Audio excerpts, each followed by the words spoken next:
Hallo und herzlich willkommen. Ich bin gerade auf der Rota Live und ich bin hier an einem Stand von Stickmover. Die habe ich das erste Mal im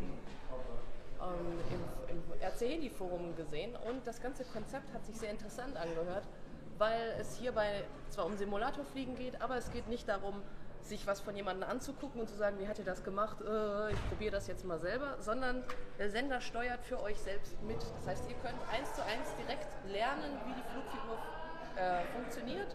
Und ich möchte mir heute das Ganze jetzt mal erklären lassen, weil ich selber super neugierig bin. Ich bin ja auch kein Master und ich habe selber noch sehr viel Flugfiguren zu lernen. Und der Patrick wird mir das Ganze jetzt erklären. Genau. Welchen Mode fliegst du? Ich fliege Mode 2. Wir müssen das im Vorfeld kurz einstellen. Ja.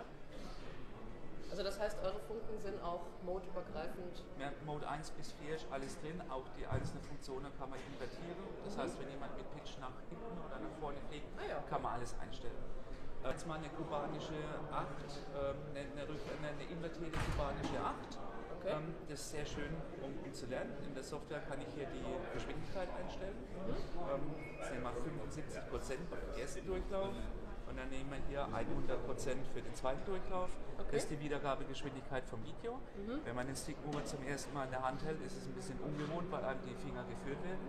Okay. Ist aber ein neues Erlebnis, weil ich kann jetzt den Flug wirklich fühlen.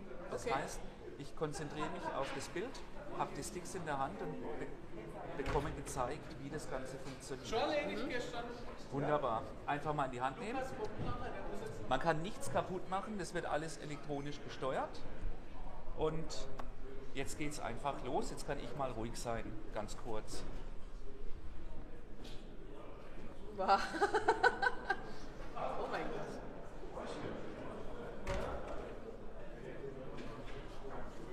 Ist schon sehr seltsam, wenn ich die Sticks auf einmal von selbst bewege.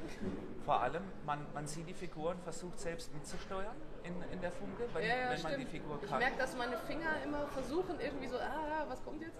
Genau, und das Interessante ist, man erkennt zum Beispiel, wir haben gestern viele Leute da, die Figuren geflogen sind, die sie schon kannten oder sie gerade probieren und dann herausgefunden haben, wo ihr Problem liegt. Jetzt kommt 100%, weil die hatten Steuerfehler gemacht und hier bekomme ich, wenn ich versuche zu steuern, und ich habe dann einen Widerstand oder er steuert in die andere Richtung, sehe ich genau, was ich gerade falsch mache in der Figur. Das stimmt, Und das gibt mir dann auch natürlich, wenn ich vor dem Simulator sitze und weiß gar nicht, wie ich eine neue Figur steuern soll, habe ich hier einen ersten Eindruck, wie es zu steuern ist.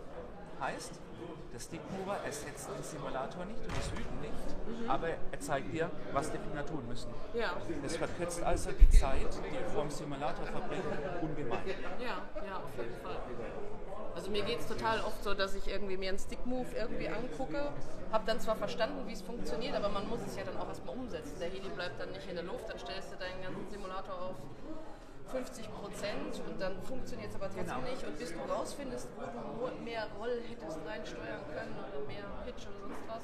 Und wenn ich mir die Stick-Moves anschaue, dann kann ich entweder den Helikopter angucken oder ich kann die Stick-Moves unten rechts anschauen. Aber niemand von uns ist ein Chameleon, der beides gleichzeitig kann. Und das haben wir eben gelöst. Ich fühle hier das Ganze und schaue mir es an. Und das ist intuitiv. Ist ja eine super Idee. Ja. Wie sieht euer Figurenkatalog aus? Wir haben aktuell 44 Heli-Figuren drin, Ja. bekommen ständig Zuschriften, dass man auch neue möchte. Also wir haben auch ganz einfache Figuren drin, wie ein Looping, eine 8 auf dem Platz mit dem Überflug, ganz einfache Sachen, einmal von links, von rechts. Das wird sich alles weiter ausbauen, haben verschiedene Piloten, die für uns fliegen und Videos werden wir ständig nachliefern. Ah ja, okay. Was noch interessant ist, aktuell haben wir hier nur Aufzeichnungen vom Simulator, aber wir können auch Aufzeichnungen draußen im Freien machen. Heißt, Helimasters zum Beispiel kann man die ganze Kür oder den ganzen Flug dann aufnehmen und später dann wieder am Stickmover live mitfliegen. Ja, okay, das heißt aber, ich nehme das dann, oder ihr müsst das dann aufnehmen und Genau. es muss sich dann jemand hinsetzen und dann austüfteln, wie dann die Moves dafür sind. Nee, die Moves nehmen wir direkt vom Piloten auf. Das sind 1:1 die Moves von dem Piloten. Du hast hier immer 1:1, was der Pilot einfliegt. Ah, okay, das heißt, ihr braucht dann irgendeine SD-Karte, die dann hinten bei dem, ihr müsst das ja irgendwo digital aufspielen. Sagen wir so ähnlich, ja. Es ist genauso wie beim Video, wenn man einen Videofilm macht, da wird auch der Ton separat aufgezeichnet in der Film. Und hier machen wir das, aber wir können das Ganze synchronisieren auf die Millisekunde genau. Das heißt, wenn ich dann sage, ich möchte mal von Kyle Stacy seine letzte One-Kür selber nachfliegen, dann kann ich mich da hinsetzen. Und das ist auch interessant, gerade First-Person-View haben wir auch Anschriften bekommen. Ja, das war jetzt meine nächste Frage gewesen. Das ist wunderbar interessant. XY FPV, der Malte, fliegt jetzt für uns. Und es wird natürlich super spannend sein, wenn der durch die Allianz Arena brummt, dass ich das sehe auf dem Bildschirm und nachfliegen kann. Das ist ein komplett neues Erlebnis, was ich dann habe. Habt ihr vielleicht auch so Sachen wie diese 360-Grad-Kameras oder First-Person-View für den Heli wäre ja vielleicht auch noch was? Weil oft am Bildschirm ist es halt leider ja immer flach. Ja. Also am Simulator fällt mir das immer eher auf, dass ich sehr stark Probleme mit der Tiefe immer habe. Und da ist ein Video dann natürlich besser, denke ich. Aber dann richtig mit Brille irgendwann in, weiß ich nicht, 1-2 Jahren? Klar, wir sind auf die Aufzeichnungsmedien angewiesen, was es hier gibt. Wir können draußen schon 3D aufnehmen, das Equipment dafür ist da. Aber man muss auch den Invest tun für die Brille, dass ich das dann nutzen kann. Also an uns liegt es nicht. Wenn man das Equipment dafür hat, geht das, klar. Ja, super. Und ich habe gesehen, ihr seid auf Kickstarter, das heißt, ihr benötigt noch ein bisschen Unterstützung? Wir benötigen noch ein klein bisschen Unterstützung. Und zwar, wir haben uns dazu entschieden, das Ganze über eine Schwarmfinanzierung zu machen. Wir haben das Ganze jetzt viele Jahre entwickelt in der Freizeit. Und jetzt sind wir so weit, dass wir sagen, das Produkt ist fertig, das kann auf den Markt. Und der Zuspruch ist entsprechend groß, aber wir haben einen immens großen Posten zu finanzieren für diese Spritzgussform.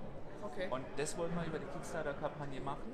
Wenn die Kickstarter-Kampagne fertig ist, können wir bei den Lieferanten anrufen und sagen, ihr könnt loslegen. Das ist soweit vorbereitet. Und so anhand dessen, was ihr bis jetzt schon so an Feedback kriegt und was ihr vielleicht schon so gesammelt habt ihr schon so eine Aussicht, ob es klappt und wann es klappen könnte? Das Feedback, was wir ja auf der Messe bekommen haben, ist Wahnsinn. Also Stand heute Morgen waren wir bei 90.000 Euro für 125, was wir brauchen. Und wenn jeder, der gestern auf der Messe hier war und hat gesagt, das Ding ist cool, ich brauche sowas, jetzt bestellt, dann sollte das kein Problem mehr sein.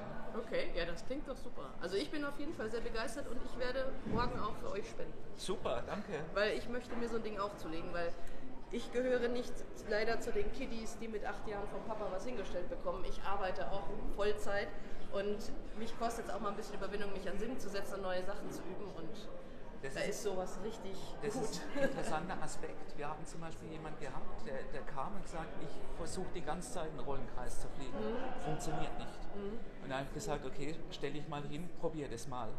Er ist halt 2 Runden den Rollenkreis geflogen, hat gesagt, gut, alles klar, ich weiß, was ich falsch gemacht habe. Ich habe das die ganze Zeit falsch gesteuert.